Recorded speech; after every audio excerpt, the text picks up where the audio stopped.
আমি আপনাদেরকে শয়তানের একটা চালাকির কথা বলছি, শুনুন। মনে করুন আপনার অফিসে যেতে দেরি হয়েছে এবং দেরি করার জন্য আপনার বস রাগ হয়ে আছেন। অফিসে আরও অনেক মানুষ আছে। আপনি এরকম সময় কি করেন? আপনি সকলের নজর এড়িয়ে নিজের টেবিলে গিয়ে বসেন। আপনি তখন বসের সাথে দেখা করতে চান না। অথবা মনে করুন একটা বাজে রিপোর্ট কার্ড নিয়ে আপনি বাড়ি ফিরলেন। যখন আপনি ক্লাস 6 বা 7-এ খারাপ রিপোর্ট কার্ড নিয়ে আসেন, তখন আপনি চুপিসারে ঘরে ঢুকবেন। কোনো আসসালামু আলাইকুম নেই, কোনো কিছু নেই। চুপিসারে ঢুকে আপনি ঘুমের ভান করে পড়ে রইলেন। মা যদি জিজ্ঞেস করে আজকে স্কুলে কি হলো, আপনি তখন বলবেন তেমন কিছু না। আপনি যখন কাউকে হতাশ করেন তখন তার থেকে দূরে দূরে থাকেন, এটাই স্বাভাবিক। এই ক্ষেত্রে যখন আমরা অশ্লীল কাজ করি, নিজেদের উপর জুলুম করি, তখন আমরা কাকে হতাশ করি? আল্লাহ আজ্জা ওয়া জাল্লাকে। আপনি আল্লাহকে অসন্তুষ্ট করেন, শয়তান তখন এর সুযোগ নেয়। আপনার কাছে এসে সে বলে, তুমি এখন আবার সালাহ পড়তে যাবে? ভণ্ড, তুমি এসব অশ্লীল কাজ করে এসেছো, এখন আবার একটা ক্লাস করতে যাবে? এখন তুমি ইবাদত করতে যাবে? তুমি তো দুমুখ মানুষ। তখন সে বলে, হ্যাঁ আমি তো দুমুখ মানুষ, আমার সালাহ পড়া উচিত হবে না। শয়তান আপনার গুনাহের সুযোগ নিয়ে আল্লাহর কাছ থেকে আপনাকে আরও দূরে সরিয়ে রাখে। আপনি তখন আল্লাহর সামনে দাঁড়াতে বিব্রত বোধ করেন। কিন্তু একজন সত্যিকারের মুত্তাকি যখন ভুল কিছু করে, তৎক্ষণাৎ সে কি করে? সে আল্লাহকে স্মরণ করে। জাকারুল্লাহ ফাস্তাগফিরু লিযুনুবিহিম, তারপর তার আল্লাহর কাছে ক্ষমা চেয়ে নেয়। এখানে জুনুব শব্দটা দিয়ে পাপ বোঝানো হচ্ছে, যা এসেছে জানাব থেকে।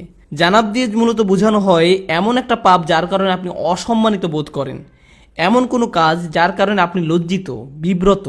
আর তারা আল্লাহর কাছে ক্ষমা প্রার্থনা করে তাদের কৃত লজ্জাজনক কাজ থেকে। ওয়া মান ইয়াগফিরুয যুনুবা ইল্লাল্লাহ, আল্লাহ ছাড়া আর কে গুনাহ ক্ষমা করতে পারেন? আপনি আর কার কাছে যাবেন? কোথায় যাবেন? আল্লাহ ছাড়া আর কে জানে আপনি আর আমি কি কি ভুল করেছি? আমাদের গুনাহের খাতায় বহু জিনিস আছে যা আল্লাহ প্রকাশ করেননি, শুধু আল্লাহই সেসব জানেন। সেসবের জন্য আল্লাহর কাছে আমাদের ক্ষমা চাইতে হবে। জান্নাতে যারা যাবে তাদের বর্ণনায় যেসব বৈশিষ্ট্য এসেছে তার মাঝে এটাই প্রধান বৈশিষ্ট্য।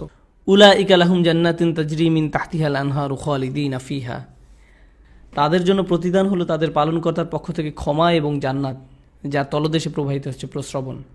এখানে যে শেষ কথাটি আপনাদের আমি বলবো, আমার ফ্যামিলির সাথে একবার শপিং মলে গিয়েছিলাম।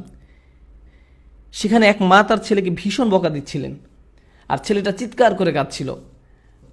মা ছেলেকে কষে একটা চড়ও বসিয়ে দিল। কিন্তু আপনি জানেন বাচ্চাটা তারপরও কার কাছে গেল? এরপরও বাচ্চাটা মাকেই ধরে রইল, তার মাকে ছাড়ছে না। চারপাশে সব কিম্ভূত কিমাকার বিশাল বিশাল অচেনা মানুষ, সে তাদের কাছে যেতে চায় না। যদিও তার মা তার উপর রাগ হয়েছে, হতাশ হয়েছে, তাকে বকা দিচ্ছে, কিন্তু তার আশ্রয় সুরক্ষা সে কার কাছে পাবে? তার মায়ের কাছেই। এই দৃশ্য আমাকে ভাবিয়েছে, সুবহানাল্লাহ। যখন আমি আপনি গুনাহ করি, যখন আমরা আল্লাহকে হতাশ করি, তার অবাধ্য হই, আমরা কার কাছে যাব? আমাদের আর কোথাও যাওয়ার আছে? আমাদের আর কোথায় যাওয়ার আছে? তাই আমরা আল্লাহকে অসন্তুষ্ট করলেও, আর আল্লাহ আমাদের যেমন দেখতে চান তেমন আমরা হতে না পারলেও, সত্যিকারের মুত্তাকি কখনোই আল্লাহর উপর আশা হারায় না। আল্লাহর উপর আশা হারানোর অনুমতি তিনি আমাদের দেননি।